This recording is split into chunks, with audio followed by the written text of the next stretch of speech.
রক্তের বিচার শুরু হবে সর্বপ্রথম। সুতরাং হত্যা করা সন্ত্রাসবাদীদেরকে আপনারা ধরিয়ে দেবেন। একটি মানুষ হত্যা করলো না, সেজন্য বিশ্বের সমগ্র মানব গোষ্ঠীকে হত্যা করলো। একটা মানুষ হত্যা করার অপরাধ হচ্ছে বিশ্বের সব মানুষ হত্যা করার সমান। ওয়ামান আহিয়াহা, আর কেউ যদি একটি মানুষকে বেঁচে থাকার সুযোগ করে দিল, ফাকান্নামা আহিয়ান নাসা জামিয়া, সেজন্য সারা পৃথিবীর মানুষগুলিকে বেঁচে থাকার জন্য সুযোগ করে দিল। যারা মানুষ হত্যা করে তাদের শাস্তি কি? আল্লাহ তাআলা বলছেন, ইন্নামা জাযাউল্লাযীনা ইউহারিবুনাল্লাহা ওয়া রাসূলাহু ওয়া ইয়াসআউনা ফিল আরদি ফাসাদান, যারা আল্লাহর এই জমিনে বিপর্যয় সৃষ্টি করতে চায়, সন্ত্রাস সৃষ্টি করতে চায়, তাদের জন্য 4 প্রকার শাস্তি। কয় প্রকার শাস্তি? কে বলতেছে? যারা বোমা মারে, যারা গ্রেনেড হামলা করে, যারা মানুষ হত্যা করে, যারা শান্তিপূর্ণ সমাজের উপরে সমাজকে বিশৃঙ্খলা সৃষ্টি করতে চায়, আল্লাহ তাআলা তাদের জন্য 4 প্রকারের শাস্তি নির্ধারণ করেছেন। আইয়ুকাত্তালু, তাদেরকে হত্যা করো, আও ইউসাল্লাবু, অথবা তাদেরকে শুল দণ্ডে দিয়ে দাও, আও তুকাত্তা আইদিয়াহুম ওয়া আরজুলিহিম, অথবা তাদের ডান হাত আর বাম হাত উল্টা কেটে দাও। হয় প্রথমে ডান, পরে বাম পা, বাম হাত ডান পা, একটার উল্টা আর একটা কাটো। চতুর্থ, আও ইয়ানফাউ মিনাল আরদ, অথবা দেশ থেকে বহিষ্কার করে দাও। সুতরাং আজকে যারা সন্ত্রাসী তৎপরতা চালাচ্ছে, তাদের সাথে ইসলামের কোনো সম্পর্ক নাই। পত্রিকার মাধ্যমে এক শ্রেণীর, সাংবাদিকতার মাধ্যমে এক শ্রেণীর ধর্মনিরপেক্ষ রাজনীতিবিদরা এই সমস্ত সন্ত্রাসের দোষ আলেমদের মাথায় উঠায় দিতে চেয়েছিল। আল্লাহ আমাদের রক্ষা করেছেন, আলহামদুলিল্লাহ।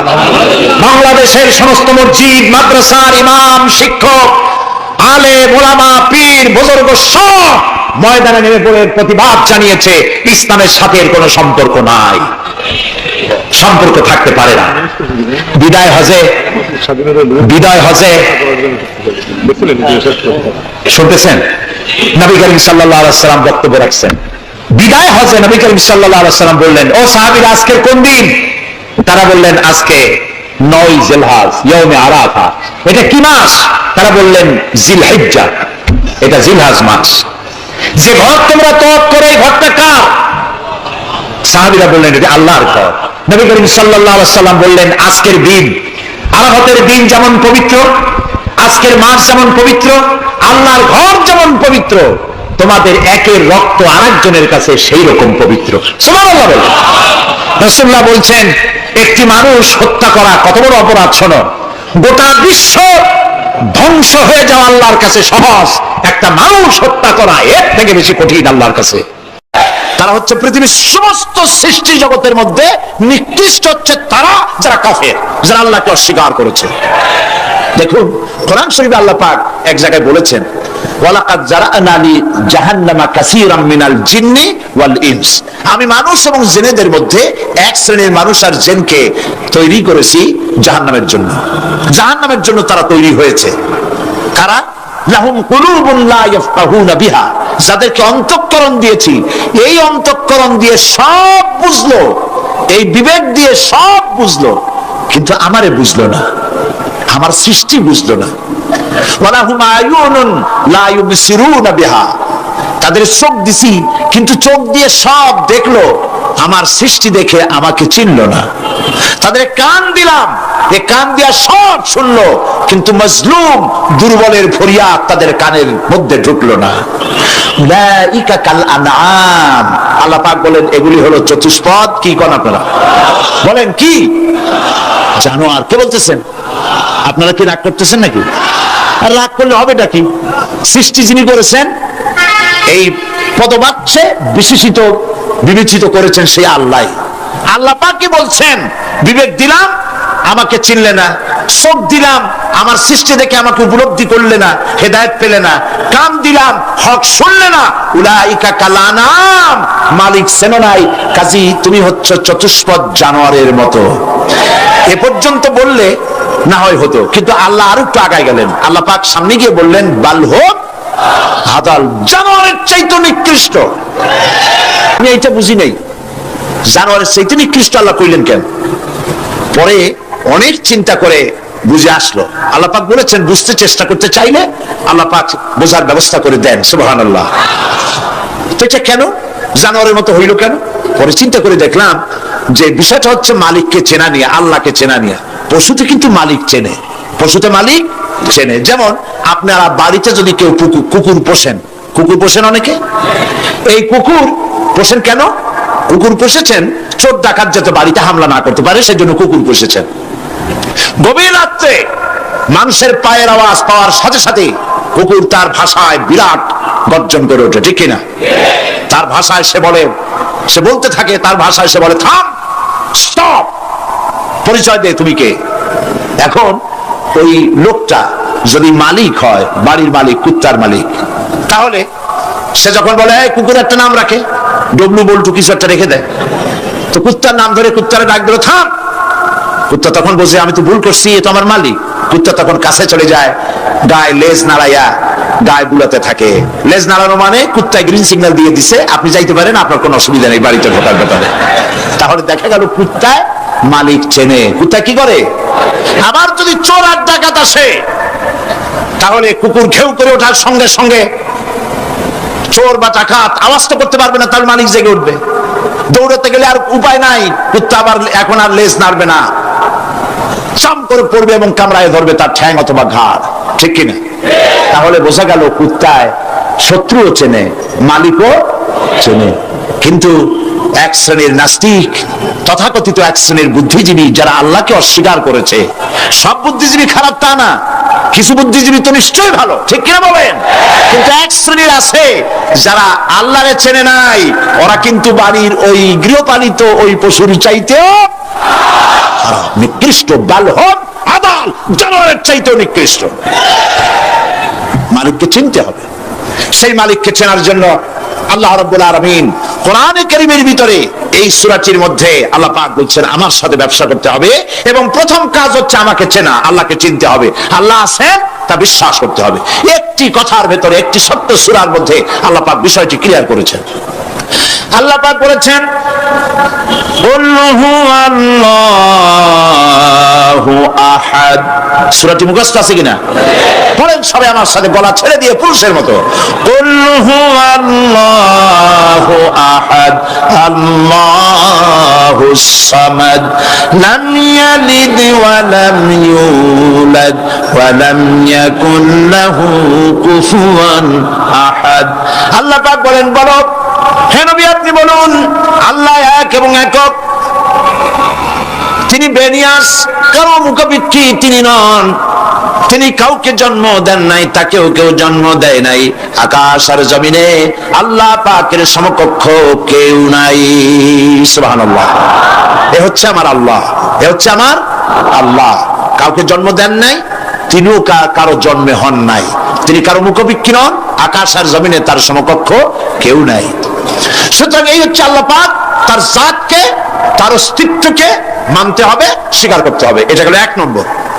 দুই নম্বরের কথা হচ্ছে, যেহেতু ইমানের উপরে আমি ব্যাপক কথা আলোচনা করতে চাই ইনশাআল্লাহ, সেই জন্য খুব বেশি ব্যাখ্যা দিচ্ছি না। দুই নম্বরে হচ্ছে, আমি বলছিলাম কয়টা শর্ত? চারটে। এক নম্বর কি? আল্লাহর অস্তিত্ব। দুই নম্বরে হচ্ছে আল্লাহর গুণাবলী, গুণাবলীকে স্বীকার করা। পানিকে বিশ্বাস করতে হবে, পানি ডুবাই দিতে পারে, ভিজাইতে পারে, পানির এই ধর্ম সহকারে, এই শক্তি সহকারে পানিকে বিশ্বাস করতে হবে। পয়জনকে বিশ্বাস করতে হবে, তাকে পান করলে আমি মরে যেতে পারি, সাপে দংশন করলে মরে যেতে পারি, সাপকে এভাবে বিশ্বাস করতে হবে। বাঘকে বিশ্বাস করতে পারে, হতে হবে যে সে যে কোনো মুহূর্তে আমাকে হামলা করতে পারে। প্রত্যেক জিনিসের শক্তি সহকারে, আগুন সে জ্বালাতে পারে, পোড়াতে পারে, এই শক্তি সহকারে বিশ্বাস করতে হবে। আল্লাহরে বিশ্বাস করবেন কিভাবে? আল্লাহর গুণাবলী সহকারে। বলেন আল্লাহকে বিশ্বাস করবেন কিভাবে? তার গুণাবলী সহকারে বিশ্বাস করতে হবে। শুধু যদি বলেন আল্লাহরে বিশ্বাস করি, হবে না, আল্লাহর গুণ সহকারে বিশ্বাস করতে হবে। এক নম্বর গুণিত হচ্ছে আল্লাহ হচ্ছেন খালিক, তিনি হচ্ছেন স্রষ্টা। আল্লাহকে আমার স্রষ্টা, আমার রব, গোটা বিশ্বের রব, বিশাল আকাশের মালিক, জমিনের মালিক, বিস্তীর্ণ পৃথিবীর মালিক, সব কিছুর একচ্ছত্র মালিককে আল্লাহ পাককে স্রষ্টা হিসেবে মানতে হবে। তিনি সৃষ্টি করেছেন, তিনি রব, তিনি সৃষ্টি করেন, তিনি প্রতিপালন করেন, তিনি পূর্ণতায় পৌঁছে দেন। এই হিসাবে তিনি তাকে বিশ্বাস করতে হবে। গোটা সৃষ্টিকে প্রতিপালন করার জন্য পানি দরকার। এই পানির বন্দোবস্ত কে করেছেন? বলেন, কে করেছেন? এই পৃথিবীর 4 ভাগের 3 ভাগ কি? বলেন কি? পানি। আর 1 ভাগ স্থল। এই অতিরিক্ত পানি যে আল্লাহ বানালেন, 3 ভাগ পানি 1 ভাগ স্থল, এ পানি কি খামোখা বানিয়েছেন? না। এই পৃথিবীকে বাঁচায় রাখার জন্যই আল্লাহ পাক পানি বানায় রেখেছেন, অতিরিক্ত পানি বানাইছেন। আবার ওই পানি সব জায়গায় পৌঁছতে পারবে না বলে আল্লাহ বিরাট জলাধার বানিয়েছেন, সমুদ্র, মহাসমুদ্র, বিরাট বিরাট দরিয়া। এতে পানি সব জায়গায় পৌঁছবে না বলে আল্লাহ পাক আবার খাল বানিয়েছেন, নদী বানিয়েছেন, বিল বানিয়েছেন, হাওর বানিয়েছেন। পানি মাটির পরতে পরতে আল্লাহ পাক পানি রেখে দিয়েছেন। সুবহানাল্লাহ। তারপরে ফোঁটা ফোঁটা পানি দিয়ে কোথায় কোথায় শুকনা একটা বালুকণা আছে তাকেও খুঁজে বার করে পানি দিয়ে আল্লাহ পাক সিক্ত করে দেন, ভিজায় দেন। হচ্ছে আল্লাহ। তার এই প্রতিপালনের শক্তি সহকারে, গুণ সহকারে তাকে বিশ্বাস করতে হবে। সবকিছুর স্রষ্টা তিনি, মালিক তিনি। ওই আল্লাহ রাব্বুল আলামিন, তার গুণাবলী সহকারে বিশ্বাস করতে হবে। তার গুণ হচ্ছে তিনি খালিক, তিনি মালিক, তিনি রাজ্জাক। সকলের খাবার তিনি পৌঁছান। কারো খাবার তিনি, পৃথিবীতে যত প্রাণী তৈরি করেছেন সকলের খাবারও তিনি তৈরি করে দিয়েছেন। আল্লাহ পাক বলেছেন, ওয়া মা মিন দাব্বাতিন ফিল আরদি ইল্লা আলাল্লাহি রিজকুহা। পৃথিবীর ভিতরে এমন কোন প্রাণী নাই, এমন কোন জীব নাই যার রিজকের দায়িত্ব আমি আল্লাহ গ্রহণ করি নাই। সুবহানাল্লাহ। সকল প্রাণী জগতের খাবার কে তৈরি করেছেন?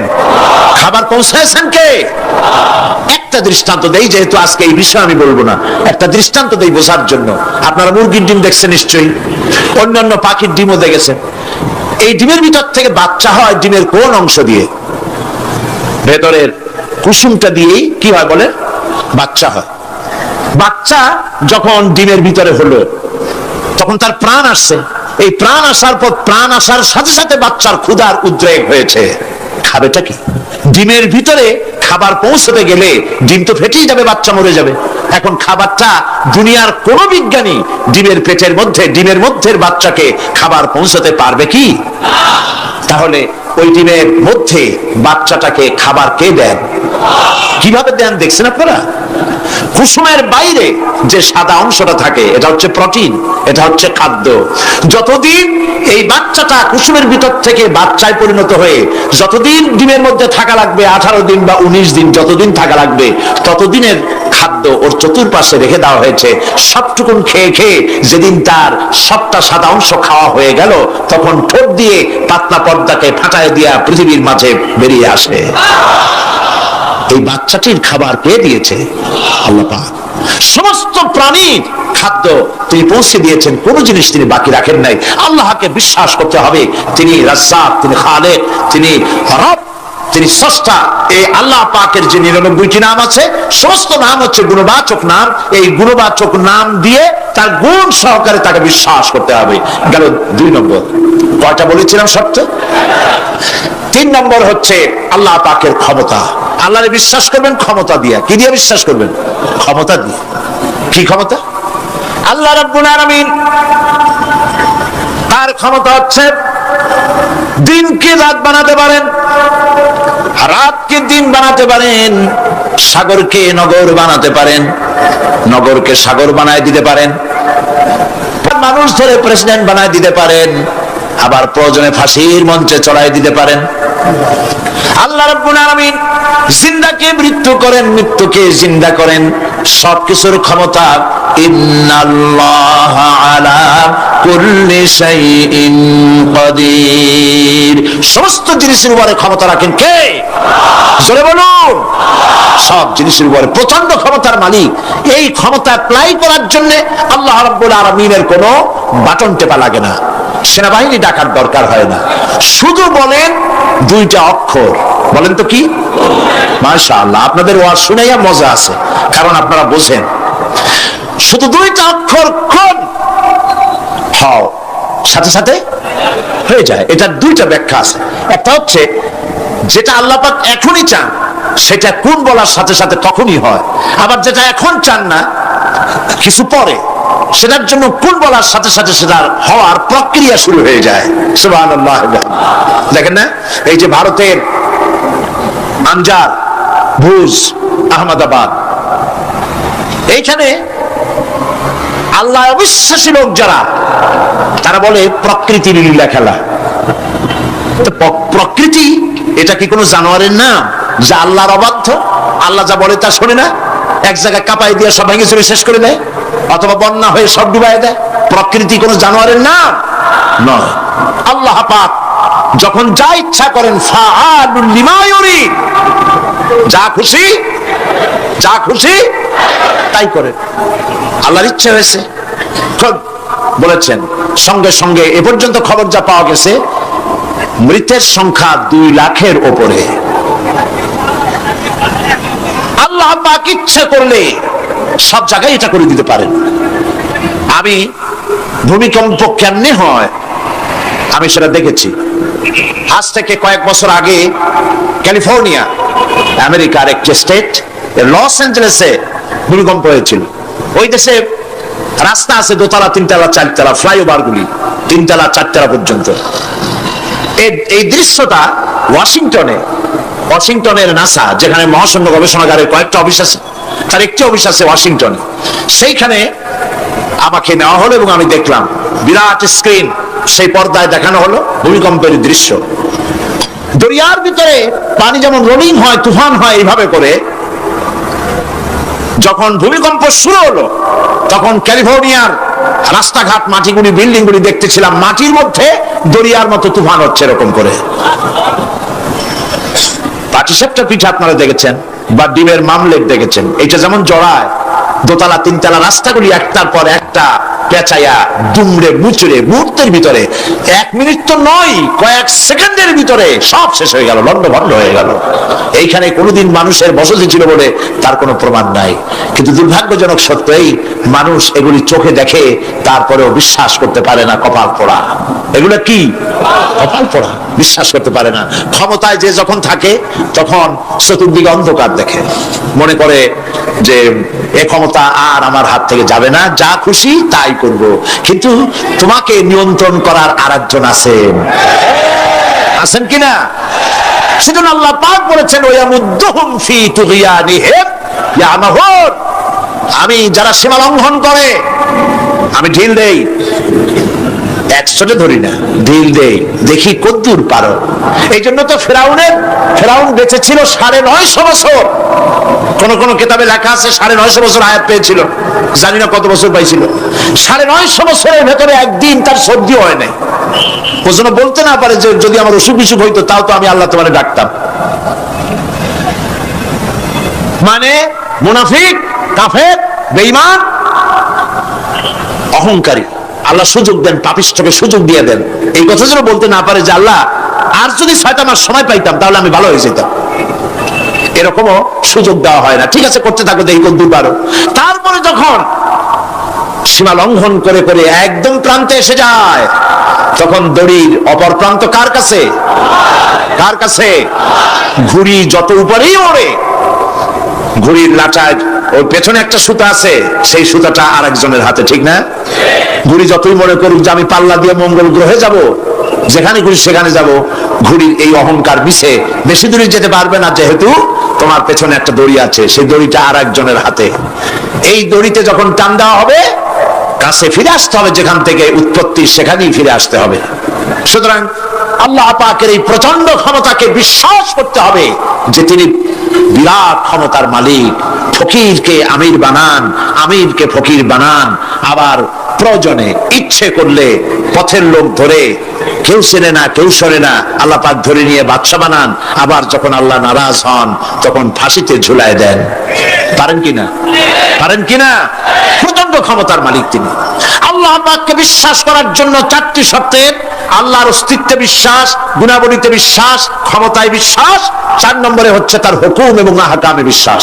আল্লাহ পাক যেসব আদেশ করেছেন, নিষেধ করেছেন, সেগুলি মানতে হবে। আল্লাহ যা হুকুম করেছেন তা মানতে হবে, যা নিষেধ করেছেন তার থেকে ফিরতে হবে। তাহলে বোঝা যাবে যে আপনি আল্লাহকে বিশ্বাস করেছেন। আল্লাহর বিশ্বাস করি কিন্তু আল্লাহর আইন মানি না, এই বিশ্বাসের কোন দাম আছে? বলেন দাম আছে? আল্লাহকে বিশ্বাস করি অথচ ইসলামকে বলি মৌলবাদ। ইসলামের কাজ যারা করে তাদেরকে বলি মৌলবাদী। আর যাই হোক, এগুলো মুসলমান না, এগুলি মুনাফিক।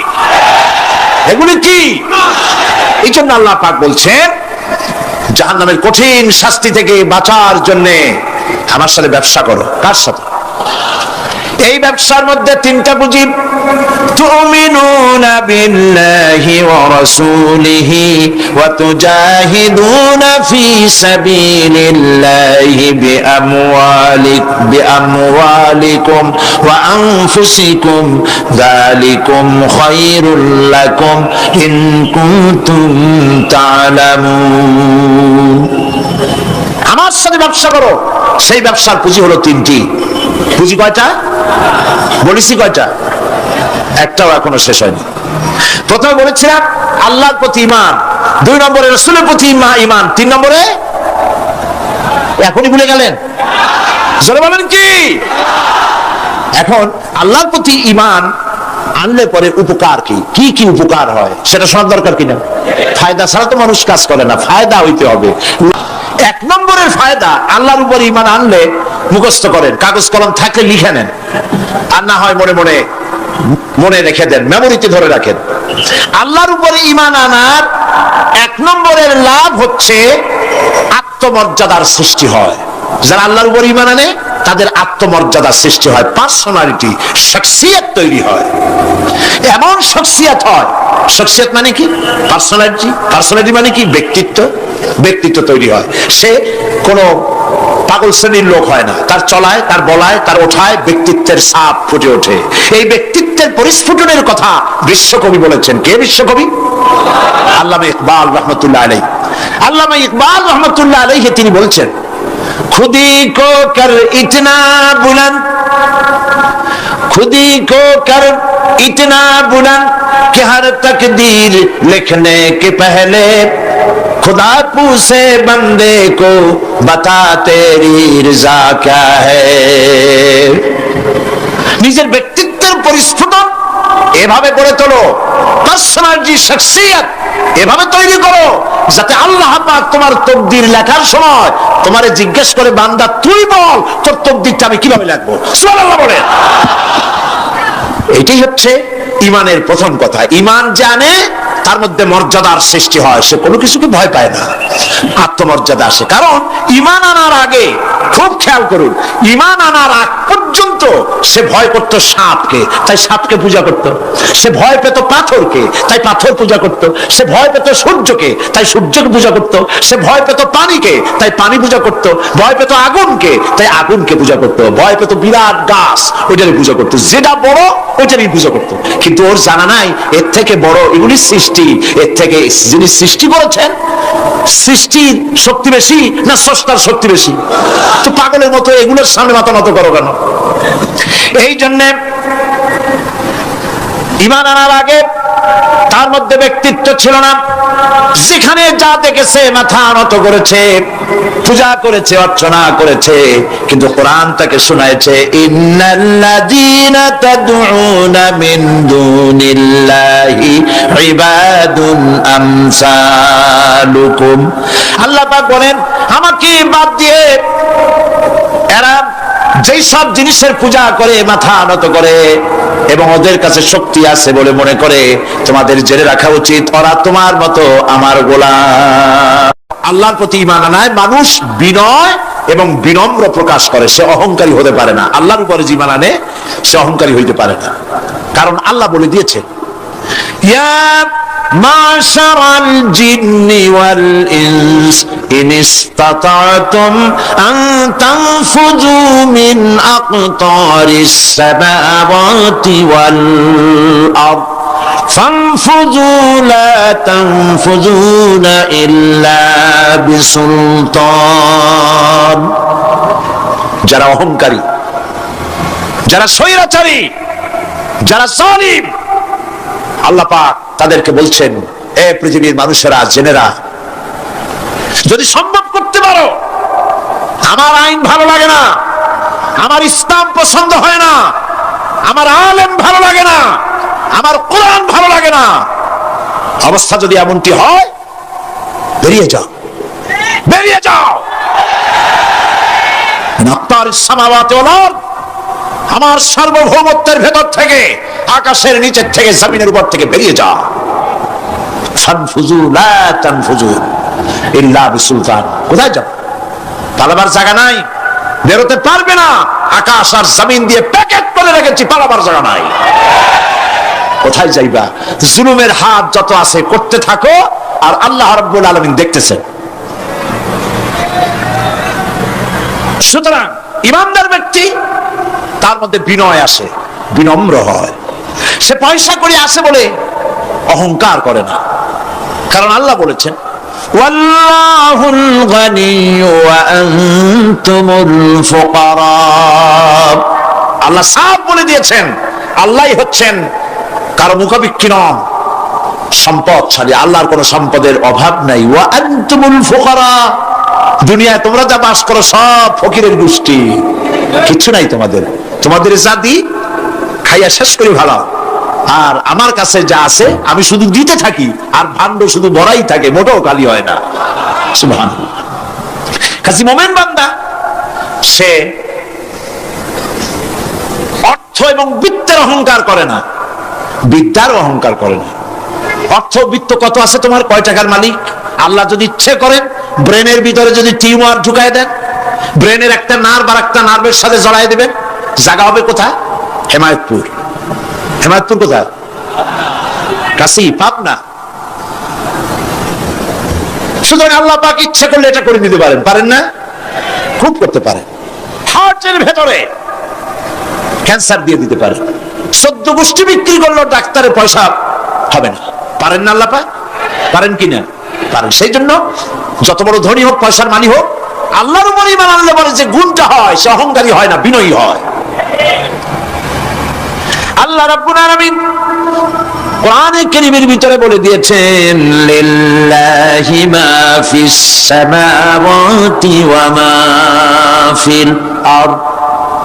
যারা সামান্য একটু রাজত্ব পাইয়া, ছোট্ট ছোট্ট একটা দেশের প্রেসিডেন্ট, প্রধানমন্ত্রী, কি হনুরে, এরকম একটা ভাব। আর্মি হাতে, বিডিআর হাতে, পুলিশ হাতে, যা খুশি তাই করি না। আল্লাহ পাক বলছেন লিল্লাহি মা ফিস সামাওয়াতি ওয়া মা ফিল আরদ। আকাশ আর জমিনের একচ্ছত্র মালিকানা কার? চিল্লায় বলুন আল্লাহ পাকের। সুতরাং তুমি মাতবাড়ি করে কদ্দূর পারবা? বেশি দূর যেতে পারবে না। গ্রামে গোয়াল আছে, গরু রাখে যে জায়গায়, ওই জায়গাটার নাম কি? গোয়াল। গভীর রাত্রে গরুর মালিক শুনতে পাচ্ছে গোয়াল ঘরে খুব শব্দ হচ্ছে। রাখালকে ডেকে বলছে, দেখতো কি কিসের শব্দ? ওই যে দেখে এসে জবাব দিচ্ছে যে গোয়ালে যে সাপটার শিং মোটা, তার গুতার চোটে ওই গোয়ালের মধ্যে যত গরু আছে কেউ টিকতে পারতেছে না, খালি গুতাইতেছে সমানে। মালিক কয় যে দীর্ঘদিন থেকে দেখতেছি এরার গুতার চোটে সমস্ত গরুগুলি অস্থির হয়ে যাচ্ছে, যা একটা মোটা দড়ি দিয়া, খাট্ট একটা দড়ি দিয়ে খুঁটির সাথে জড়ায় বাঁধতে রাখ গলাটারে। মোটা একটা দড়ি দিয়া গলার সাথে, খুঁটির সাথে যদি বাঁধতে দেয়, এরপরে খালি ফোঁস করতে পারবে, গুতাইতে আর পারবে না। ঠিক অনুরূপ ভাবে কোন জনপদ থেকে, কোন দেশ থেকে যখন দেশের মানুষেরা, যখন দেশের নিরস্ত্র মানুষেরা, গরিব মানুষেরা যখন আল্লাহর দরবারে গভীর রাত্রে ফরিয়াদ তোলে, আল্লাহ জুলুমে অত্যাচারে জর্জরিত হয়ে গেলাম, মার খেতে খেতে শেষ হয়ে গেলাম, অত্যাচারে অত্যাচারিত হচ্ছি, চিৎকার মারতে থাকে, আল্লাহ পাক তখন তার নজর দিয়ে দেখেন। আল্লাহ তো দেখতেই থাকেন সব সময়ের জন্য। আল্লাহ পাক কার কারণে এগুলি হচ্ছে আল্লাহ পাক টের পান। শিং কারো কারো মোটা হয়েছে, আজরাইলকে পাঠায় দেন, যাও খাটো দড়ি দিয়ে বাঁধতে থো। খাটো দড়ি কোনটা বুঝছেন? 3 হাত। 3 হাত কবর কোনটা? খাটো দড়ি দিয়ে বাঁধতে থো। সুতরাং কত বড় বড় রাজা বাদশা ক্ষমতা এলো, মানুষের উপরে জুলুম করলো, আল্লাহ পাক তার ইন্তেকাম নিয়েছেন। সেই আল্লাহ এখন আর নাই, নাউজুবিল্লাহ। সে আল্লাহ আছেন কিনা? পূর্ণ শক্তিতে বহাল কিনা? হুয়াল হাইয়ুল কাইয়ুম। এমন অবস্থা নয় যে বাংলাদেশে কি হচ্ছে আর আল্লাহ টের পাচ্ছেন না। কি বলেন? আল্লাহ রাব্বুল আলামিন বলেন লা তাখুযুহু সিনাতুন ওয়ালা নাওম। ঘুম নাই, তন্দ্রা নাই। কার? ঘুমানো না, তন্দ্রাও যান না। তন্দ্রা কারে কয়? জি, ঝিমটি, জিমানি, যাই বলেন আপনারা বুঝে নিন। ওই যে বসে বসে এরকম করে, আল্লাহ ওরকমও করেন না। ঘুমো নাই, তন্দ্রাও নাই। হযরত মুসা আলাইহিস সালাম বলছিলেন যে আল্লাহ তুমি নাকি ঘুমাও না। মুসা আলাইহিস সালাম তো খুব আদরের নবী, আল্লাহ পাকের খুব আদরের নবী, দারুণ আদর। আল্লাহ পাক বলছেন মুসা আমি তোমারে আমার জন্য বানাইছি। সুবহানাল্লাহ। কোরআন শরীফে আছে আল্লাহ পাক বলছেন মুসা আমি তোমারে আমার জন্য বানাইছি। তোমাকে যখন তোমার মা দরিয়ায় ভাসায় দিয়েছিল আমি তোমার বাক্সর দিকে তাকাইছিলাম। সুবহানাল্লাহ। আল্লাহ যদি বলেন আমি তাকাইছিলাম, সুবহানাল্লাহ। তোমারে আমার জন্য বানাইছি। সুতরাং হযরত মুসা আলাইহিস সালাম তিনি বলছেন আল্লাহ পাককে খুব আদরের নবী তো, আল্লাহ তুমি নাকি ঘুমাও না। আল্লাহ কয় তুমি বিশ্বাস করো না। হযরত মুসা আলাইহিস সালাম বললেন আল্লাহ অবশ্যই বিশ্বাস করি, তবে বুঝি না বিষয়টা কি, বুঝি না কেমনে না ঘুমাই পারে, বুঝি না। আল্লাহ আচ্ছা ঠিক আছে, তুমি যখন বিশ্বাস করছো তখন আর অসুবিধা, বিশ্বাস না করলে মুসিবত ছিল। পয়গম্বর মানুষ তাকে তো বলতেই হবে বিশ্বাস করি, তবে বুঝি না। আল্লাহ কয় ঠিক আছে বিশ্বাস যখন করো আমি বুঝাই দেবো। নিয়ে আসো এক গ্লাস পানি। এক গ্লাস পানি নিয়ে আসলে দাঁড়ায় থাকো। মুসা আলাইহিস সালামকে আল্লাহ বললেন পানি নিয়ে দাঁড়ায় থাকো, আর ঘুমের আল্লাহ করলেন মুসারে ধর। মুসা আলাইহিস সালামের ঘুম এসে গেল। ঘুমের আমেজে হাতটা শিথিল হয়ে গ্লাসটা পড়ে ভেঙে চুরমার হয়ে গেল। হযরত মুসা আলাইহিস সালাম ভয় পেয়ে গেলেন। আল্লাহ পাক শোনাই দিলেন ভয়ের কোনো কারণ নাই, একটা পরীক্ষার জন্যই দিলাম, তোমার বোঝার জন্যই দিলাম। তুমি যেমন এক গ্লাস পানি নিয়ে, একটা গ্লাস নিয়ে এক মুহূর্ত দাঁড়াতে পারলে না, ঘুম আসলো আর হাত থেকে পড়ে গ্লাসটা ভেঙে গেল। মুসারে তুমি বুঝে নাও, তুমি জেনে রাখো তাম সৃষ্টি জগৎ তোমার আল্লাহ আল্লাহ রব্বুল আলামিনের হাতের মুঠার মধ্যে রয়েছে। আল্লাহ রব্বুল আলামিন যদি ঘুমায় যান, এই পৃথিবীর আকাশ এবং জমিনের সব ট্রাফিক কন্ট্রোল আল্লাহ পাক নিজেই করেন। যদি তিনি ঘুমায় যান সব শেষ হয়ে যায়। বাংলাদেশে কি হচ্ছে, পৃথিবীর কোথায় কি হচ্ছে তা আল্লাহ দেখছেন না? চিল্লায় বলো দেখছেন না? সে আল্লাহ রাব্বুল আলামিন তিনি পরিষ্কার করে বলছেন যারা নাকি মুমিন বান্দা তারা অহংকারী হয় না, ক্ষমতায় থাকুক ক্ষমতায় না থাকুক কোন অবস্থাতেই অহংকারী হতে পারে না। আল্লাহ পাক শোনায় দিয়েছেন যারা অহংকার করে তাদেরকে পরিষ্কার করে বলেছেন ওয়ালা তামশি ফিল আরদি মারহান ইন্নাকা লান তাখরিকাল আরদা ওয়া লান তাবলুগাল জিবালা তুলা ওয়ালা তামশি ফিল আরদি মারহান।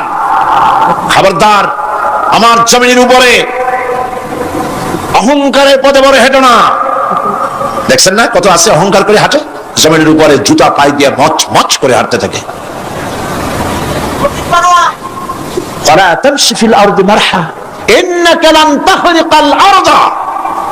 তুমি কি তোমার পদাঘাত দিয়ে আমার জমিনটারে ভাগায় দিতে পারবা?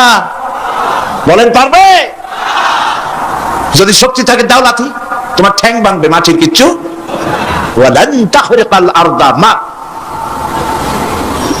তুমি আমার এই জমিনটাকে ধসাই দিতে পারবে না।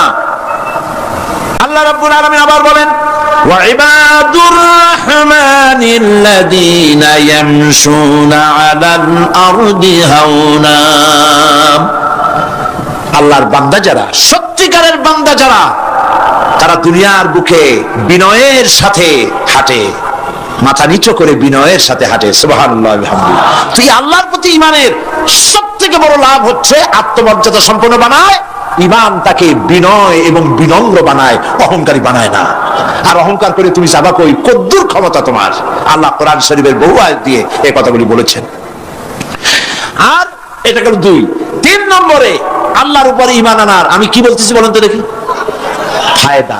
আল্লাহর উপরে ঈমান আনার 3 নম্বরের ফায়দা হলো মুমিন ব্যক্তির মধ্যে বীরত্ব এবং নির্ভীক ভাব তার মধ্যে এসে যায়। সে নিজে মুজাহিদ, সে বীর, সে কাপুরুষ নয়। সুবহানাল্লাহ।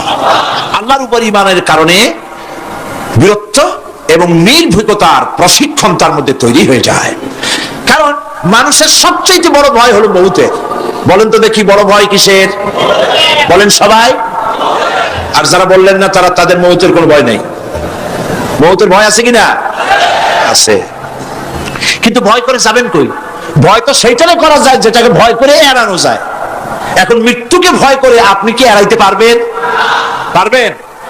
আল্লাহ পাক বলছেন মুমিন নির্ভীক হবে, বীরত্বে পরিপূর্ণ হবে, কাপুরুষ হবে না, মৌতের ভয়তে পালায়ে বেড়াবে না। আল্লাহ পাক বলছেন কুল ইন্নাল মাউতাল্লাযীনা তাফিররুনা মিনহু ফাইন্নাহু মুলাকীকুম।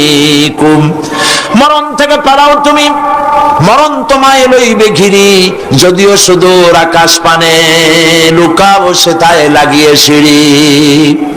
এ মহারোগের চিকিৎসক নাই, নাই সে ঔষধ জগতে, খুঁজিয়া কাতর হইলে কি হবে, পারিবে না তারে ফিরাতে। মৃত্যু যখন তোমার এসে যাবে, তোমাকে মৌতের হাত থেকে কেউ রেহাই দিতে পারবে না। মৃত্যু তোমার হবেই। সুতরাং মৌত যখন হবে তখন তাকে ভয় করে তো কোনো লাভ নাই। আর মৃত্যু কোথায় হবে, কখন হবে, আমরা কেউ জানি না। জানেন? ওমা তাদরি নাফসুম বিআইয়ি আরদিন তামুত। কোন মাঠে, কোন ময়দানে কখন মৌত হবে কারো জানা নাই। এই গত নভেম্বর মাসের শেষ দিকে আমি লন্ডন সফর করেছিলাম। এক ভাইয়ের কাছে শুনলাম, আমি অবাক হয়ে গেলাম। তিনি পত্রিকা দেখে আমাকে বলেছেন এক লোক 8 থেকে 8 বিল্ডিং এর ছাদের মধ্যে পড়ে গেছে। 8 বিল্ডিং এর ছাদের মধ্যে পড়িয়া তার কিছু হয়নি, হাত পাও ভাঙে নাই, মরেও নি, খালি কিছু চামড়া টামড়া ছিঁড়ে গেছে। তাড়াতাড়ি অ্যাম্বুলেন্স আসছে, অ্যাম্বুলেন্সে তাকে নিয়ে গেছে, হসপিটালে নিয়ে যাবে চামড়াগুলো সেলাই করে দেওয়ার জন্য। অ্যাম্বুলেন্সে উঠাইয়া তাড়াতাড়ি অ্যাম্বুলেন্স আসছে। দরজা যেভাবে লাগাইছে দরজাটা ভালোভাবে লাগে নাই। দেখেন না মাইক্রোবাসে বা অ্যাম্বুলেন্সে অনেক সময় দরজা এরকম মারে, মারার পরে অনেক সময় লাগে না, যার জন্য ড্রাইভার বলে যে দরজাটা ভালো করে লাগায় নেন, ঠিক না? দরজাটা ভালো করে লাগে নাই। সামনে চলতে গিয়ে এই গাড়িটার ব্রেক কষতে হয়েছে ড্রাইভারের কোনো কারণে। যেই না ব্রেক কষেছে আর অমনি দরজা যেটা লাগছিল না ভালো করে, দরজাটা খুলে গেল। আর রুগীটা 8 তলা কাছে পড়ছিল, ওইটা ছিল পাশে, সে ছিটকে গিয়ে রাস্তায় পড়লো। আর একটা বাস সামনের থেকে এসে মাটিতে তাকে চ্যাপ্টা করে দিয়ে চলে গেল। শুনিয়া আমার মুখ থেকে বেরিয়ে গেল আল্লাহু আকবার। বলেন আল্লাহু আকবার। কি আল্লাহ পাকের কি প্রচন্ড ক্ষমতা, কি ইচ্ছা তার। মৃত্যুর জন্য সময় লাগবে, জায়গাও লাগবে, দুটো জিনিস এক হতে হবে। আল্লাহর যাকে যে মৃত্যু দিবেন, মৃত্যুর জন্য সময় এবং জায়গা দুটোর কম্বিনেশন হতে হবে। 8 তলা থেকে পড়বে ঠিক, কিন্তু মরবে না। আজরাইল অপেক্ষা করতেছে রাস্তায়, বাস আসবে যখন। 8 তলা থেকে পড়লো, অবিশ্বাস্যভাবে লোকটা বেঁচে গেল। আর হসপিটালে তার যাওয়া হলো না, গাড়ির দরজা খুললো, রাস্তা দিয়ে পড়লো, আজরাইল দ্রুত তার কাম সেরে চলে গেল। সুতরাং মুমিন ব্যক্তি আল্লাহর উপর ঈমান আনার কারণে দুর্জয় মনোবল সৃষ্টি হয়। কাপুরুষ জীবনে কয়েকবার মরে। সাইকেলের টায়ার বাস্ট হয়েছে শুনে বেহুশ হয়, তারপরে ট্রাকের টায়ার বাস্ট হয়েছে শুনলে কানের তারা ফেটে যায়, বোম বাস্ট হয়েছে আওয়াজ শুনে হার্ট ফেল করে, পাতিশিয়ালের ডাক শুনলে কোনো হুঁশই থাকে না। এই হচ্ছে কাপুরুষদের কাজ। আর ইমানদার ব্যক্তি এগুলি পরোয়া করে না। তার জানা আছে যে আমার নির্ধারিত সময়ের 1 মুহূর্ত আগে আমার মৌত হবে না। তো মৌত যখন আমার জন্য অবধারিত, দুনিয়ায় আসছি যখন, মৌত যখন হবেই, সেই মৌত বিড়ালের মতো হোক তা কি চান? পাতিশিয়ালের মতো হোক তা কি চান? আমি তো বলি যে বিড়ালের মতো 500 বছর বেঁচে থাকার কোনো লাভ নাই। সিংহের মতো 5 মিনিট বাঁচুন। মির্জাফরের মতো 50 বছর বেঁচে থাকায় লাভ নাই। খালিদ বিন ওলীদের মতো, সিরাজউদ্দৌলার মতো বেঁচে থাকুন।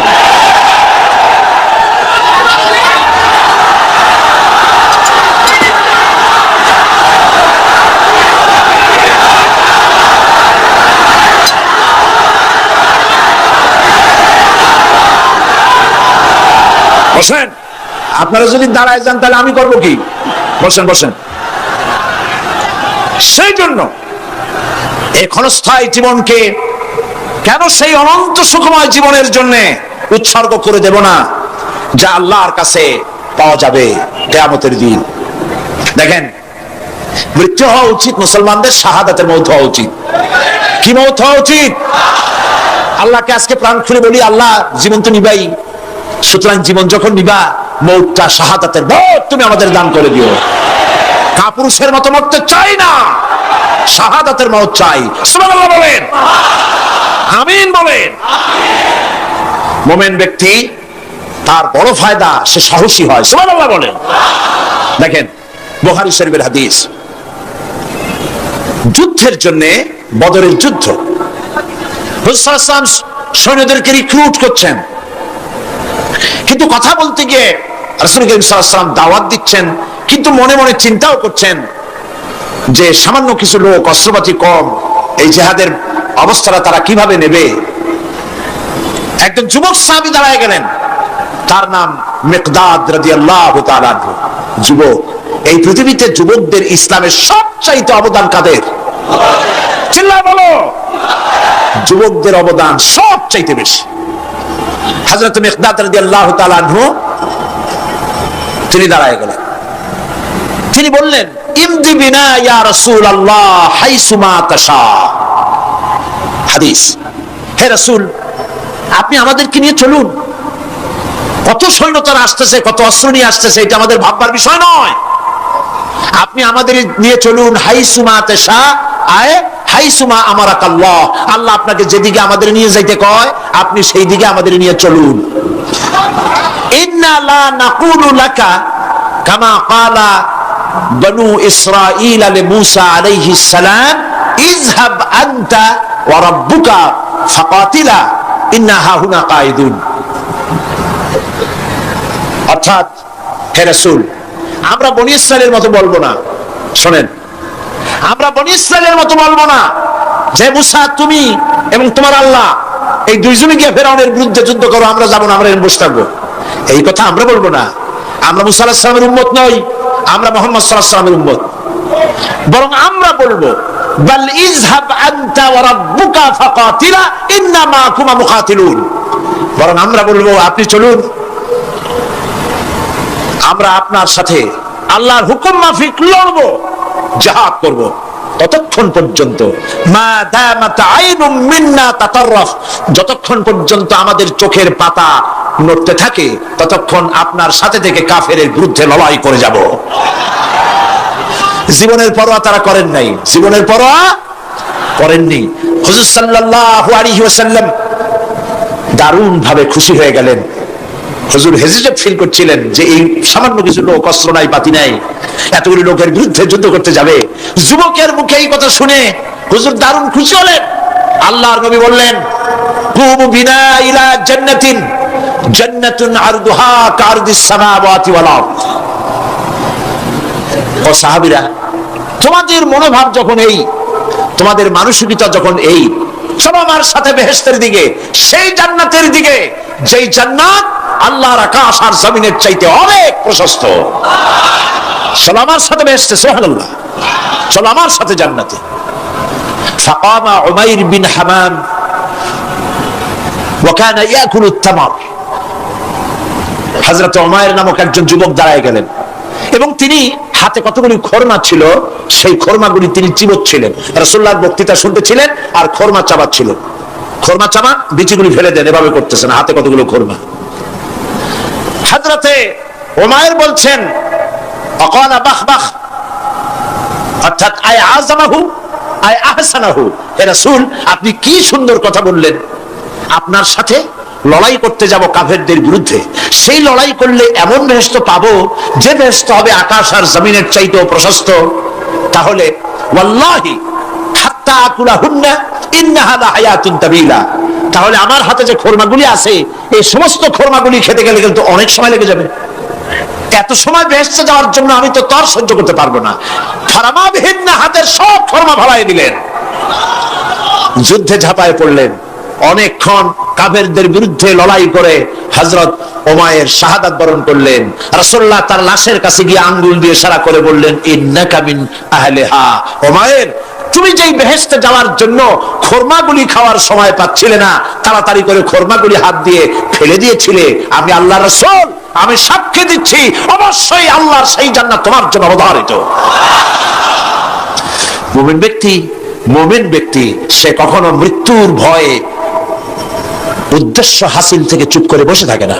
সে ভয় করে কেবলমাত্র কাকে? সে মৃত্যুর ভয়, মৃত্যু হবেই, এবং আমার জন্য বিশ্বাস রাখতে হবে, আমার জন্য যদি কোনো বুলেট এর উপরে আমার নাম লেখা থাকে, পৃথিবীর সমস্ত মানুষ আমাকে পাহারা দিয়ে সেই বুলেট থেকে আমাকে রক্ষা করতে পারবে না। আর যদি কোনো বুলেটে আমার নাম লেখা না থাকে, সারা পৃথিবীর সমস্ত মানুষ বৃষ্টির মতো গুলি বর্ষণ করলেও একটি গুলিও আমাকে বিদ্ধ করতে পারবে না। এটার নাম হলো ঈমান। এটার নাম কি? এই ঈমান পেলাম কোথায়? কোথায় পেলাম? কোরআন শরীফে। কোথায় পেয়েছে? আল্লাহ রাব্বুল আলামিন বলেন, ওয়ামা হুম বিদাররিনা বিহি মিন আহাদিন ইল্লা বিইজনিল্লাহ। একথা সুস্পষ্ট, আল্লাহর অনুমতি ব্যতিরেকে বান্দার কোনো ক্ষতি সাধন কেউ করতে পারে না। জোরে বলেন সুবহানাল্লাহ। কেউ কারো কোনো ক্ষতি করতে পারবে না। যেটা ক্ষতি যদি কিছু থাকে কিসমতে, ওটা তো মুকদ্দার ছিল, তকদির ছিল, সেটাই হবে, এর বাইরে কিছুই হবে না। সুতরাং মুমিন ব্যক্তি সে সাহসী হবে, সে কখনো চিন্তা করবে না মৃত্যুর ভয়ের। উদ্দেশ্য হাসিলের জন্য হয় শরীরের পতন, না হয় মন্ত্রের সাধন, ডু অর ডাই, সে আল্লাহর জন্য তার জীবন দিতে প্রস্তুত থাকবে। কারণ আল্লাহ রাব্বুল আলামিন বলেছেন, ইন্নাল্লাহা আশতারা মিনাল মুমিনিনা আনফুসাহুম ওয়া আমওয়ালাহুম বিআন্না লাহুমুল জান্নাহ। আল্লাহ পাক বলেন, আমি আমার মুমিনের জান আর মালকে আমি খরিদ করে নিয়েছি, বিনিময়ে আমার বান্দাকে আমার জান্নাত দান করে দিয়েছি। জোরে কোন সুবহানাল্লাহ। মুমিনের জান আর মালকে নিয়েছেন, বিনিময় কি দেবেন? জান্নাত দান করে দিবেন। এটা হলো মুমিনদের আল্লাহর প্রতি ঈমান আনার জন্য 3 নম্বরের কোয়ালিটি। 4 নম্বরে আল্লাহর উপর ঈমান আনলে 4 নম্বরের যে ফায়দাটা, সে ফায়দা হচ্ছে আশাবাদ এবং মানসিক প্রশান্তি। আল্লাহর প্রতি একটা নির্ভরতা এবং আশার সৃষ্টি হয়ে যায়, সে কখনো নিরাশ হয় না। কারণ একটা মানুষ পাপ করলো, চুরি করেছে, ডাকাতি করেছে, জেনা করেছে, হত্যা করেছে, শয়তানি করেছে, বদমাশি করেছে, সব করেছে, এখন শয়তান তাকে ওয়াসওয়াসা দিতে পারে। সেই জন্য আল্লাহ রাব্বুল আলামিন বলেছেন, লা তাকনাতু মির রাহমাতিল্লাহ, বান্দারে আমার রহমত থেকে নিরাশ হয়ে যেও না। আল্লাহর রহমত, বান্দা তোমার গুনাহ কতটুকু? তোমার গুনাহ যদি হয় পাহাড় সমান, আমার রহমত আকাশ সমান। তোমার গুনাহ যদি হয়ে যায় আকাশ সমান, তাহলে আমার রহমত আমার আরশে আজিমকে ছাড়াই গেছে। সুবহানাল্লাহ, সুবহানাল্লাহ বলুন। সুতরাং মুমিন বান্দার এই আশা থাকে। গুনাহ মানুষে করেই, গুনাহ করা স্বাভাবিক। আল্লাহ পাক বলেছেন, যে ব্যক্তি গুনাহ করে আর এরপরে আমার কাছে মাফ চায়, আমি তাকে ক্ষমা করে দেই, মাফ করে দিই। সুবহানাল্লাহ। সুতরাং ঈমানদার লোকদের আশা হয়, দুরারোগ্য ব্যাধি তাকে ধরেছে, সে হতাশ হবে না, মরে যাওয়ার জন্য প্রতীক্ষায় সে সময় গুনবে না, বরং তার মনের মধ্যে আশার সঞ্চার হবে, আমার রোগ আল্লাহ ভালো করে দিতে পারেন না? আমাদের জাতির পিতা কি নাম কি? হযরত ইব্রাহিম আলাইহিস সালাম। কোরআন শরীফের ভিতরে তার কথা আল্লাহ পাক কোট করে দিয়েছেন। আমাদের জাতির পিতা হযরত ইব্রাহিম আলাইহিস সালাম বলেছেন, আল্লাযী খালাকানি ফাহুয়া ইয়াহদিন। আল্লাহ তিনি আমাকে সৃষ্টি করেছেন, তিনি আমাকে রাস্তা দেখান। ওয়াল্লাযী হুয়া ইউতঈমুনি ওয়া ইয়াসকিন। আর আমি যখন ক্ষুধার্ত হই তিনি আমাকে খাওয়ান, যখন তৃষ্ণার্ত হই তিনি আমাকে পান করান। ওয়া ইযা মারিতু ফাহুয়া ইয়াশফিন। আর যখন আমি অসুস্থ হই, রোগাক্রান্ত হই, আল্লাহ রাব্বুল আলামিন তখন আমাকে রোগ মুক্ত করে দেন। সুবহানাল্লাহ। আমার অসুখ হলে কে রোগ মুক্ত করেন? সুতরাং দীর্ঘস্থায়ী কোনো রোগ হয়েছে, মুমিন হতাশ হবে না, মুমিন হতাশ হবে না। হতাশ হয় কেবলমাত্র কাফের। হতাশ হয় কে? মুমিন কখনো হতাশ হয় না।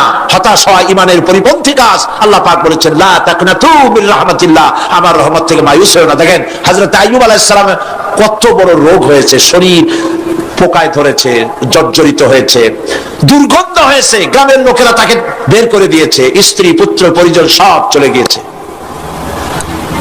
এমনকি জিহ্বায় যখন পোকা ধরল, হযরত আইয়ুব আলাইহিস সালাম আল্লাহ রাব্বুল আলামিনের দরবারে ফরিয়াদ করলেন, আন্নী মাসসানিয়াদ-দুররু ওয়া আনতা আরহামুর রাহিমিন। আয় আল্লাহ, আমি অসুস্থ হয়ে পড়েছি, আমি রোগাক্রান্ত হয়েছি, আর তোমার নাম রহমান রহিম, তুমি আমাকে রোগমুক্ত করো। হযরত আইয়ুব আলাইহিস সালাম আল্লাহর দরবারে ফরিয়াদ করলেন, রব্বুল আলামিন সারা শরীরে পোকায় জর্জরিত হয়ে গেছে, এখন আমার জিহ্বায় পোকা ধরেছে, মাবুদ গো আমি তোমার কাছে ফরিয়াদ করি আমার জিহ্বায় পোকা দিও না, কারণ জিহ্বাটাও যদি নষ্ট হয়ে যায় তাহলে তোমার মতো আল্লাহর জিকির আমি কি দিয়া করব। হযরত আইয়ুব আলাইহিস সালাম আল্লাহ পাকের কাছে যখন এ ধরনের ফরিয়াদ জানালেন, রব্বুল আলামিন তাকে তার রোগ মুক্ত করে দিলেন, তার স্ত্রী পুত্র সব আল্লাহ রব্বুল আলামিন ফিরাইয়া দিলেন। সুবহানাল্লাহ। সুতরাং মুমিন ব্যক্তি, কোরআন শরীফে সব আছে, কোরআনের মতো শ্রেষ্ঠ ওয়াজের কিতাব পৃথিবীতে আর শুধু বোঝার দরকার। বিপদে যত বড় বিপদ আসুক, কোন বিপদে মুমিন ধৈর্য হারাবে না। হযরত ইয়াকুব আলাইহিস সালামের ছেলে ইউসুফ আলাইহিস সালামকে যখন তিনি হারায় ফেললেন, তিনি অধৈর্য হয়ে গেছিলেন নাকি? অধৈর্য হন নাই। কারণ আমি আমার বক্তৃতার সূচনায় বলেছি, আমরা কল্যাণ বুঝি না, অকল্যাণ বুঝি না। কোন বিপদ আসতে পারে আমরা হয়রান হয়ে যাই, কিন্তু বিপদের মধ্যে কল্যাণ আছে আমরা তা বুঝতে পারি না। কথা বুঝে আসছে?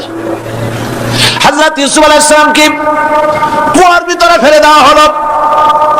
11 ভাই মনে করেছে কুয়ার ভিতরে ফেলে দিয়া ইউসুফ আলাইহিস সালামকে মেরে ফেললাম, কিন্তু তারা বোঝে নাই আসল কামটা কি হয়েছে। এটা তো কুয়া নয়, এটা একটা টানেল, এটা একটা সুড়ঙ্গ।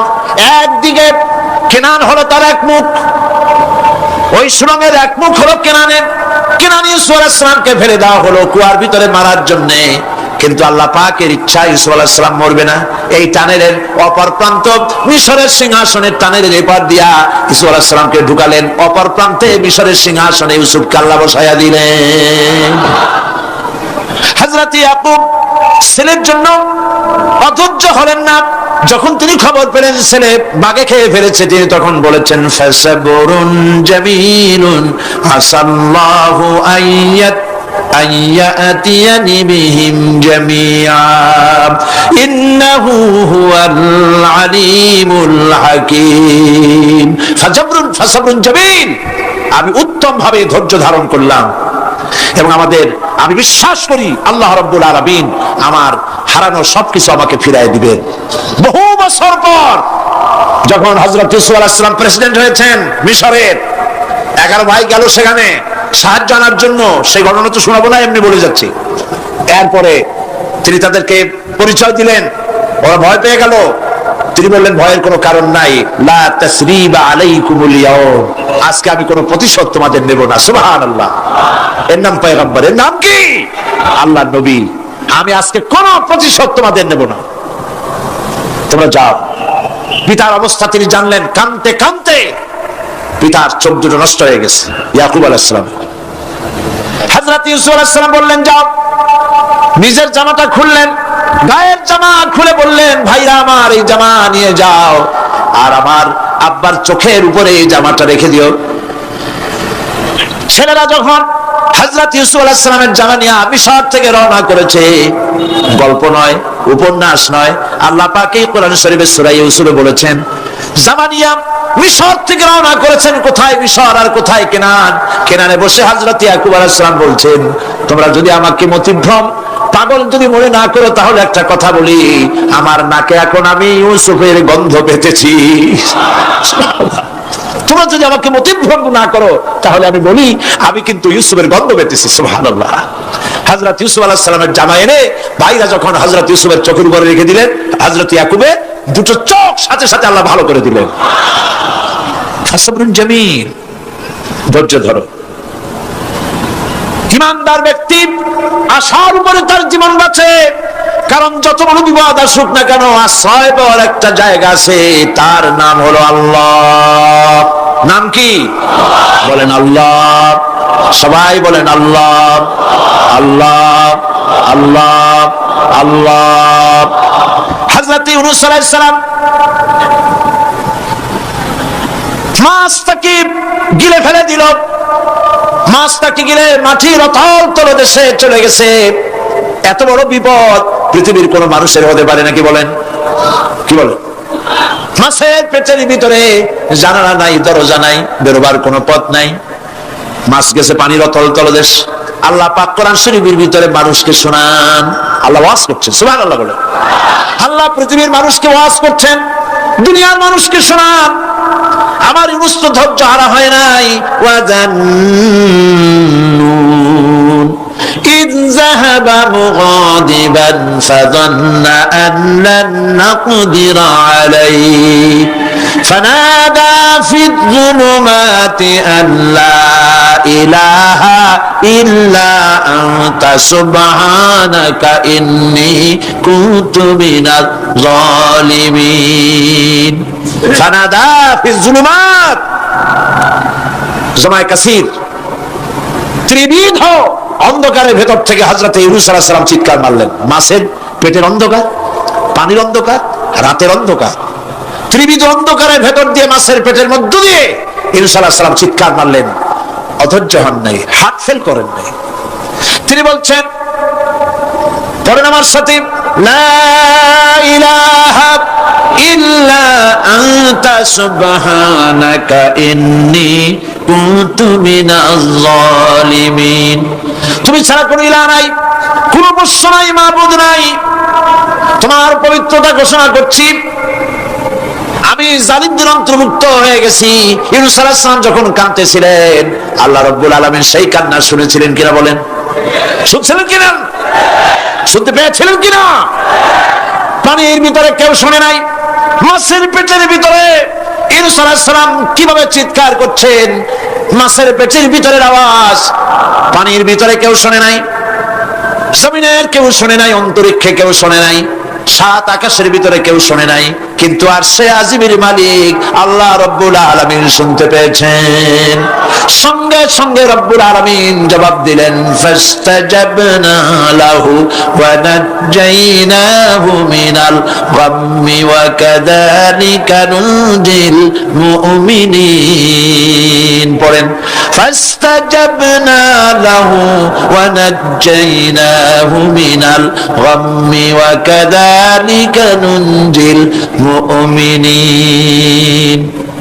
আমি ইউনূসের ডাকের জবাব দিলাম। কে বলতেছেন? বড় করে বলেন, কে বলছে? আল্লাহ। সুবহানাল্লাহ। আপনারা কি ভয় পাইছেন? ভয় পেয়েছে মুসলমান? আল্লাহ রাব্বুল আলামিন বলেন, আমি আমার ইউনূসের ডাকের জবাব দিলাম। শুধু জবাব দেই নাই, আমি ইউনূসকে তার মাছের পেটের ভিতর থেকে বাঁচাই দিলাম। মাছের পেটের মধ্যে বেদনা শুরু হয়ে গেল, এমন বেদনা হয়েছে মাছ এখন বমি না করে পারে না। কথা বুঝতে পেরেছ? মাছ এখন বমি না করে পারে না, পানির উপরে মাছ ভেসে উঠল। আল্লাহ কোরআন শরীফের ভিতরে বলছেন, মাছ সাতরায়া কিনারায় চলে গেল, ইউনূস আলাইহিস সালামকে বমি করে ফেলে দিল। ইউনূস আলাইহিস সালাম বেঁচে গেলেন। আল্লাহ পাক বলেন, শুধু ইউনূসকে বাঁচাইলাম না, বরং আমি সকলের জন্য আশার বাণী শোনাই, শোনো মুমিনেরা, ওয়া কাযালিকা নুনজিল মুমিনিন। মুমিন বান্দা যারা, যত বড় বিপদ আসুক আমার ডাকো, আমি বিপদ দিয়ে বাঁচাই দেব।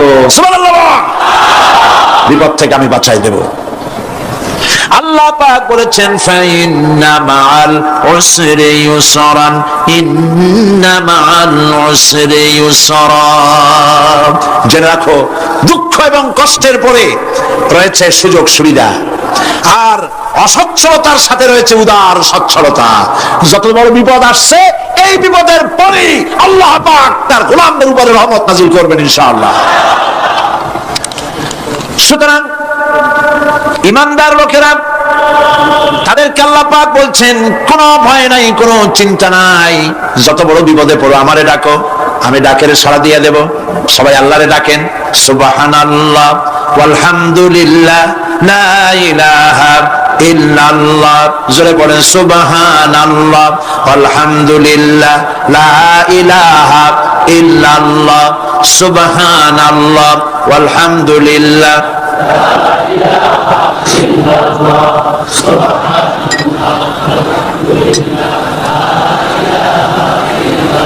লা ইলাহা ইল্লাল্লাহু মুহাম্মাদুর রাসূলুল্লাহ। আল্লাহর উপরে ঈমান আনলে যত ফায়দা হয় এত ফায়দা দুনিয়ায় কোথাও নাই। সুবহানাল্লাহ। আল্লাহর উপর ঈমান আনার ৫ম নম্বরের ফায়দা কটা বলছি? 5টা বলছি। আপনাদের অসুবিধা হচ্ছে নাকি? তাড়াতাড়ি শেষ করতেছি। 6টা বলবো, 6টা বলবো, এ হলো ৫ম নম্বর। তারপর আমরা দোয়া করব। দোয়ার দরকার আছে কিনা এই সময়? ৫ম নম্বরে আল্লাহর উপরে ঈমান আনলে পরে আরেকটি বড় ফায়দা, সেটা হলো কঠিন এবং কঠোর বিপদে আল্লাহ পাক তার মধ্যে অবিচলতার এবং ধৈর্য ধরার তৌফিক দিয়ে দেন। সুবহানাল্লাহ। যত বড় বিপদ আসুক সেই বিপদে মুসিবতে আল্লাহ পাক মুমিনদেরকে আল্লাহর উপরে নির্ভরতা শিখায় দেন। সুবহানাল্লাহ। কারণ মুমিনদের জানা আছে যে ঈমানদারদের বিপদ নতুন কিছু নয়, একেবারে আদম আলাইহিস সালাম থেকে শুরু হয়ে আসছে, ঠিক কিনা? আদম আলাইহিস সালামের বিপদ হয় নাই? আদম আলাইহিস সালামের বিপদ কি? শয়তান। তার বিপদ কি? শয়তান ছিল বিপদ। প্রত্যেক নবীর সময়ই মানুষের নবীদের কষ্ট দিয়েছে, তাই নাই? বিশ্বকবি ইকবাল বলেছেন, সতীজা কা রহা হ্যায় अज़ल से तायम रोज, सतीजा का रहा है अज़ल से तायम रोज, चरागे मुस्तफा भी से शरारे बुलहबीस। আগমন কাল থেকে শুরু করে মুহাম্মদ সাল্লাল্লাহু আলাইহি ওয়াসাল্লামের চারাগকে, নূরকে, ঈমানকে, ইসলামকে নিভায় দেওয়ার জন্য আবু জাহেলের গোষ্ঠীরা চিরকাল চেষ্টা করেছে। সব চেষ্টা কর্পূরের মতো উড়ে গেছে, মুহাম্মদ সাল্লাল্লাহু আলাইহি ওয়াসাল্লামের চারাগ টিম টিম করে জ্বলতে রয়েছে। আল্লাহ পাক বলছেন, ইউরিদুনা লিইউতফিউ নূরাল্লাহি বিআফওয়াহিহিম ওয়াল্লাহু মুতিম্মু নূরিহি ওয়ালাউ কারিহাল কাফিরুন। ওরা চায় মুখের ফু দিয়া, কারা? কাফেরেরা। ইসলাম সহ্য করতে পারে না যারা, ওরা চায় মুখের ফু দিয়া আমার আলোটাকে নির্বাপিত করে দেবে। আল্লাহ পাক বলেন, ওয়াল্লাহু মুতিম্মু নূরি, আমি আমার নূরকে পূর্ণতা দান করব, তাতে কাফির বেঈমানদের মনের ভিতরে যত জ্বালা হোক, যন্ত্রণা হোক, ওদের কলজা যত পুরুক, ইসলাম তার বিজয় পতাকা নিয়ে উঠবে, কেউ ঠেকাতে পারবে না। আল্লাহ রাব্বুল আলামিন, আল্লাহ পাক বলছেন, ওয়া কাযালিকা জাআলনা লিকুল্লি নাবিয়্যিন আদুওয়াম মিনাল মুজরিমিন। আর এমনি করে আমি সকল নবীর শত্রু বানিয়েছি সব পাপিষ্ঠ অপরাধপ্রবণ লোকদের। শুনছেন কথা? শোনেন নাই? আল্লাহ পাক বলছেন, দুনিয়ার সব নবীদের তাদের জন্য আমি শত্রু বানাইছি। কাদেরকে? যারা সব থেকে বেশি পাপিষ্ঠ, অপরাধ প্রবণ। এরা হচ্ছে নবীর দুশমন। এরা সব নবীদের সাথে দুশমনি করেছে। আজও দেশের আলেমদের সাথে দুশমনি করে সবচাইতে বড় পাপিষ্ঠরা। এটা কোরআন। এটা কি? কোরআন। জোরে বলেন, এটা কি? আল্লাহ রাব্বুল আলামিন বলছেন, ওয়া কাযালিকা জাআলনা লিকুল্লি নাবিয়্যিন আদুওয়াম মিনাল মুজরিমিন। সব পাপীরা, পাপিষ্ঠরা আমার দ্বীনের দাওয়াত যারা দেয় তাদেরকে জীবনের দুশমন মনে করে। কেন? শোনেন, আমি কার ওয়াজ শোনাচ্ছি? কার ওয়াজ শোনাচ্ছি? আমার আল্লাহর ওয়াজ। অপরাধটা কি? নবীদের বিরুদ্ধে, নবীর ওয়ারিস, ওয়ারাসাতুল আম্বিয়া কারা? তো তাদের বিরুদ্ধে তাদের অপরাধটা কি? তাদের অপরাধ সম্পর্কে আল্লাহ নিজে বলেন, وما نقموا منهم إلا أن يؤمنوا بالله العزيز الحميد। এদের বিরুদ্ধে অ্যাকশন নেওয়ার আর কোন অপরাধ ওদের নাই। ওদের একমাত্র অপরাধ, ওরা আল্লাহর জমিনে আল্লাহর আইন প্রতিষ্ঠা করতে চায়। এটাই হচ্ছে একমাত্র। এই অপরাধে নবীদের শাস্তি হয়েছে, নবীরা মার খেয়েছেন, সাহাবা ইকরাম মার খেয়েছেন। আমরা তো সাহাবা ইকরামের জুতার ধুলার সমান নই, সুতরাং এগুলি আমাদের পাওনা। এই রক্তের বিনিময়, জীবনের বিনিময় আল্লাহ পাক তার দ্বীনকে প্রতিষ্ঠা করবেন ইনশাআল্লাহ।